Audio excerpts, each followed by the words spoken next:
SBA Publications.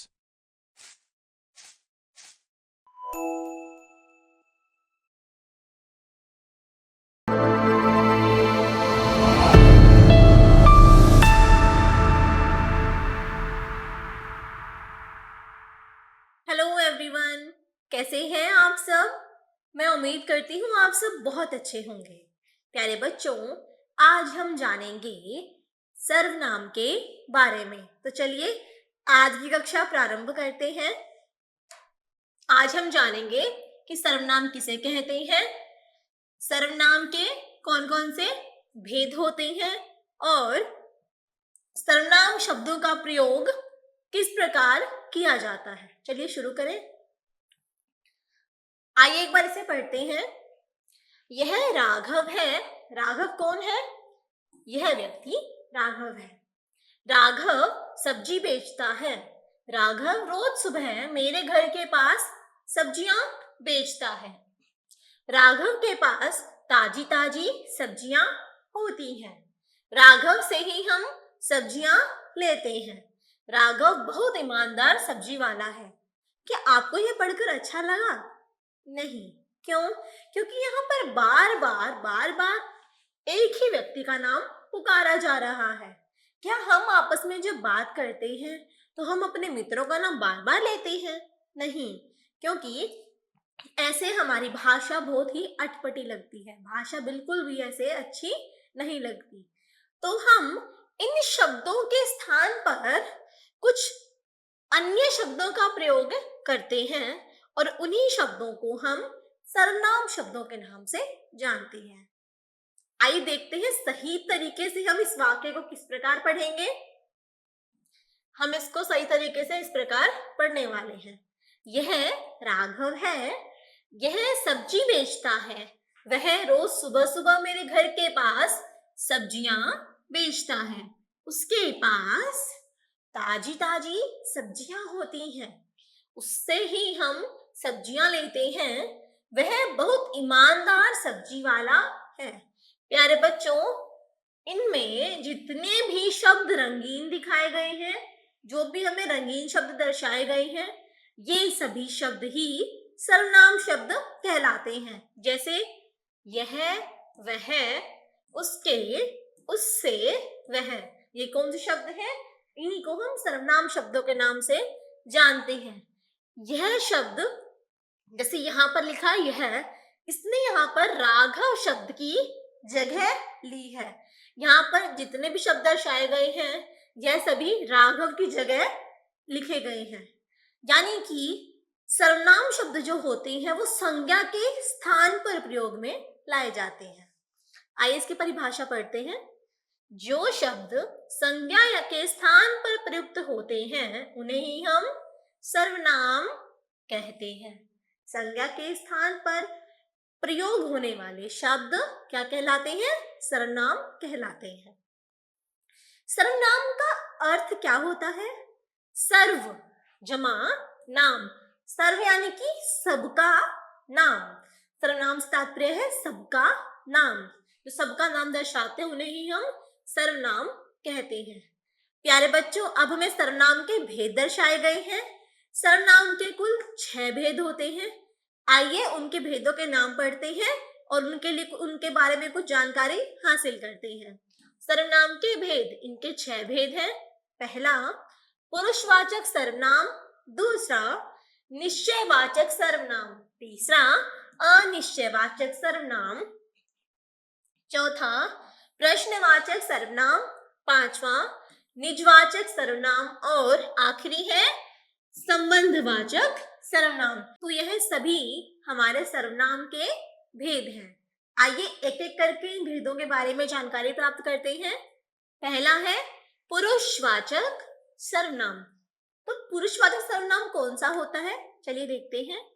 जिन सर्वनाम शब्दों का प्रयोग वक्ता द्वारा खुद के लिए या दूसरों के लिए किया जाए, यानी कि जिन शब्दों का प्रयोग बोलने वाला खुद के लिए या दूसरों के लिए करता है, उन्हीं को हम पुरुषवाचक सर्वनाम शब्द कहते हैं। तो वे कौन कौन से हैं?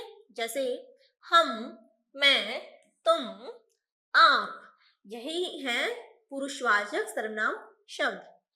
जैसे कि हम सब खेल रहे हैं, इसमें जो वक्ता है वह स्वयं भी शामिल है। आइए अब देखते हैं। अब है हमारे पास निश्चयवाचक सर्वनाम शब्द। आइए देखते हैं। जिन सर्वनाम शब्दों से किसी व्यक्ति, वस्तु या स्थान की निश्चितता का बोध हो कि वह चीज निश्चित है, उन्हीं को हम निश्चयवाचक सर्वनाम शब्द कहते हैं। जैसे यह, वह, वे। आइए इस वाक्य के माध्यम से समझते हैं। यह किताब उस मेज पर रख दो। कौन सी किताब? यह किताब। और रखनी कहाँ है? उस मेज पर रख दो। यानी कि यहाँ पर निश्चितता का बोध हो रहा है। अब है हमारे पास अनिश्चयवाचक सर्वनाम, यानी कि जिसमें निश्चितता नहीं होती। वे शब्द जो वस्तु, व्यक्ति या स्थान की अनिश्चितता का बोध कराते हैं, उन्हीं को हम अनिश्चयवाचक सर्वनाम कहते हैं। जैसे कुछ, कोई, मतलब हमें पता ही नहीं होता है। वाक्य देखते हैं। बाहर कोई आया है, हमें यह नहीं पता है कि बाहर कौन आया है। तो ऐसे ही शब्दों को हम अनिश्चयवाचक सर्वनाम कहते हैं। अब है हमारे पास संबंधवाचक सर्वनाम, यानी कि जो संबंध दर्शाते हैं। देखते हैं कैसे। जिन सर्वनाम शब्दों का प्रयोग किसी वस्तु या व्यक्ति का संबंध बताने के लिए किया जाता है, जिन सर्वनाम शब्दों का प्रयोग वस्तु या व्यक्ति के का संबंध दूसरों के साथ बताने के लिए किया जाता है, उन्हीं को हम संबंधवाचक सर्वनाम कहते हैं। जैसे जो, सो, जैसा, पैसा। यानी कि इसमें दो अलग वाक्य हैं, इन शब्दों के साथ जुड़ जाते हैं। जैसे जो गृह कार्य नहीं करके आए वे अपना हाथ उठाओ। वाक्य दो है, पर दो अलग अलग शब्दों के साथ इनको जोड़ दिया गया है। जैसे जो जैसा करेगा सो वैसा ही भरेगा। तो दो अलग अलग वाक्य हैं, जो और सो के साथ उनको जोड़ दिया गया है। अब है हमारे पास प्रश्नवाचक सर्वनाम। प्यारे बच्चों, प्रश्नवाचक सर्वनाम वे सर्वनाम शब्द होते हैं जो हमें प्रश्न बनाने में या प्रश्न पूछने में मदद करते हैं। देखते हैं कैसे। जिन सब शब्दों का प्रयोग किसी वस्तु, व्यक्ति आदि के बारे में कोई सवाल पूछने के लिए प्रयोग किया जाता है, उन्हीं को हम प्रश्नवाचक सर्वनाम शब्द कहते हैं। जैसे कौन, क्या, कब, कहाँ। कौन आया है? तुम क्या कर रहे हो? तुम कब आओगे? तो यह शब्द कौन से हैं? यह हमारे प्रश्नवाचक सर्वनाम के शब्द हैं। वाक्य देखिए। तुम कहाँ जा रहे हो? यहाँ पर पूछा जा रहा है कि तुम कहाँ जा रहे हो। तो यह कहाँ शब्द से ही हमें प्रश्न मिला है। तो ऐसे शब्दों को ही हम प्रश्नवाचक सर्वनाम कहते हैं। अब है हमारे पास आखिरी सर्वनाम का भेद, निजवाचक सर्वनाम। निज यानी स्वयं, मतलब खुद के लिए प्रयोग किए जाने वाले सर्वनाम शब्द। जिन शब्दों का प्रयोग वक्ता यानी कि बोलने वाला किसी चीज को अपने पास बताने के लिए, अपने साथ दर्शाने के लिए प्रयोग में लाता है, ऐसे ही शब्दों को निजवाचक सर्वनाम शब्द कहते हैं। जैसे स्वयं, अपने। आइए वाक्य देखते हैं। हमें अपना काम स्वयं करना चाहिए। हमें अपना काम खुद करना चाहिए, यानी कि निजवाचक सर्वनाम में खुद के बारे में बात की जाती है। तो प्यारे बच्चों, हमने भी सर्वनाम के भेदों के बारे में जाना। आइए एक बार इसे कविता के माध्यम से भी जानते हैं। संज्ञा के बार बार प्रयोग से वाक्य का सौंदर्य हो जाए कम, आइए सर्वनाम का प्रयोग कर वाक्य को सजाएं हम। यानी कि इस कविता से यह दर्शाया गया है कि जो सर्वनाम है वो हमारे वाक्य को सौंदर्य प्राप्त करते हैं, हमारे वाक्यों को सुंदर बनाते हैं। आइए एक बार फिर से पढ़ते हैं। संज्ञा के बार बार प्रयोग से वाक्य का सौंदर्य हो जाए कम, आइए सर्वनाम का प्रयोग कर वाक्य को सजाएं हम। प्यारे बच्चों, आइए दोहराते हैं आज हमने क्या क्या सीखा। संज्ञा के स्थान पर प्रयोग किए जाने वाले शब्द ही सर्वनाम कहलाते हैं। सर्वनाम के 6 भेद होते हैं। सर्वनाम शब्द दोनों वचनों में आता है, एक वचन में भी और बहुवचन में भी।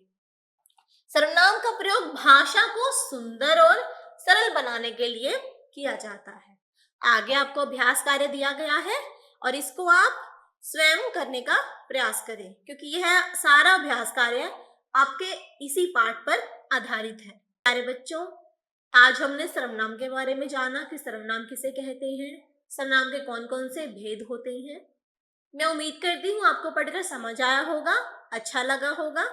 आज के लिए इतना ही। मिलते हैं अगली कक्षा में एक नए विषय के साथ। धन्यवाद।